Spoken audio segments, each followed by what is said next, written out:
Hey, Jeff Big Daddy Wayne here. Welcome to Big Daddy Knows. But Big Daddy doesn't know about this. How do you handle a death or a tragedy? I was sitting there last night sipping a beverage, watching television, and they said another Kennedy had died. Died at the compound in Hannisport. 22-year-old granddaughter of Robert. Beautiful young lady, her whole life in front of her.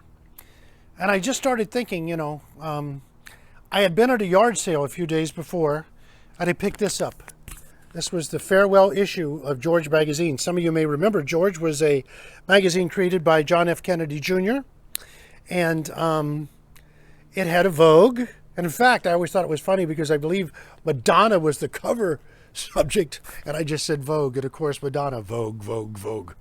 Anyway, I don't want to be vague about the Vogue, but I picked this magazine up. I go to yard sales and pick up props for these videos. I try to find some subject that I can find humor, and they're tax write-off.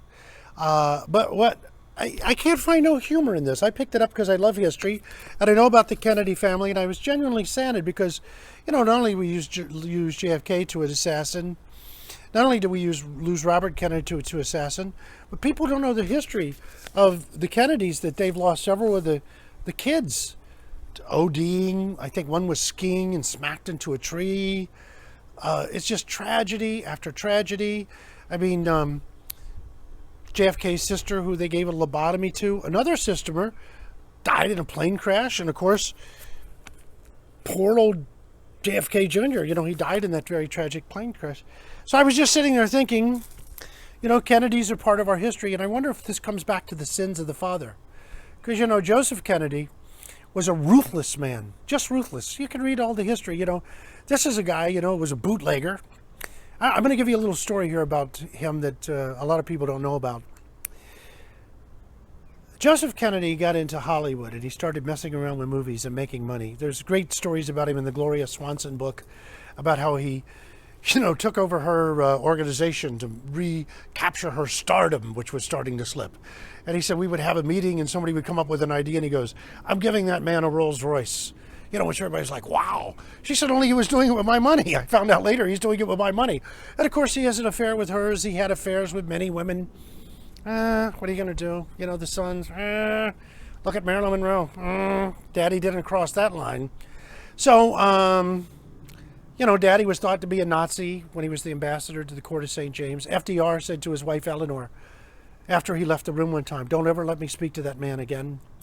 But just to give you a real picture of how nasty Joe could be. And I'm not talking about dealing with the gangsters, which has all been documented in Chicago to throw the election to JFK. Sam Giancana. This was a cowboy star named Fred Thompson, a big star in the 1920s. I think his horse was named Silver King. I'm recalling this from memory. Anyway, Fred Thompson, his movies did really well. He was married to a lady, I think it was Alda Rogers St. John, who was a well-known writer. And her father was a very famous attorney who they made a couple of movies about. He could bail anybody out.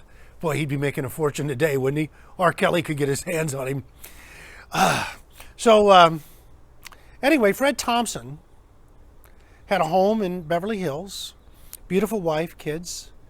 His movies are doing well, and he saddles up, excuse the expression, with Joseph Kennedy, like Gloria Swanson, because Kennedy's supposed to be this, like we have today, these people that just could make monetary miracles, da-da-da-da. Fred wanted to make bigger movies, better movies. He saddles up with JFK, and all of a sudden he's not making movies anymore. He keeps wondering, why am I not making... I was making lots of money. I'm not making any more money. The idea was to make... So he goes to the head of the studio, and he goes, when you made your deal with Joseph Kennedy gets as much money as you do per film. He gets all these extras that you used to have. And Fred went, hey, that's not right. He said, well, Fred, you should have checked the deal out. Fred was one of those people that we don't have anymore because of Joseph Kennedy. You can't trust people. So he goes to Joseph Kennedy. He goes, hey, I'd like to get out of this deal, man. I'm not making no money. And Joseph Kennedy said, no, you made a deal. That's it.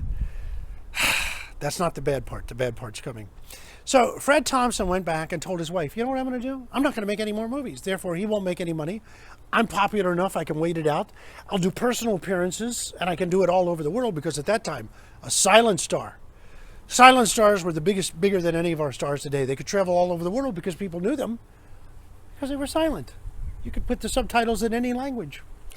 So Fred, it looked like he had figured out how to regain his money back, his reputation, get rid of Joseph Kennedy. But unfortunately for Fred, he was working in the yard and stepped on a nail. And, he got the blood poisoning, and he died. He was very young. It was very sudden. Now, here's where it comes in pretty bad for old Joseph Kennedy. His widow found out that there was an insurance policy for $150,000. I think this was in 1926. And she wanted to find out about getting the money, for the family. And the story actually came from a guy that quit the Kennedy organization because he is the one that brought it to her attention. Hey, we have an insurance policy on Fred. You're with the money. And so she went in to see Kennedy and talk about this. And he goes, no. My company's the beneficiary, not you. She said, well, yeah, I'm to understand that. But your man indicated that you perhaps would, God, we lost Fred. We're desolate. Sadness has covered it. We need help. And he goes, well, I'm sorry. That's just the way things work out. So maybe we're talking about the sins of the father. To the Kennedy clan, look at this good-looking young man. Life in front of him, the other ones. Maybe it's better not to be rich. But let me just tell you, as a man who is a poor man, I'm willing to give it a shot. Hey, Jeff Big Daddy Wayne saying subscribe. Adios.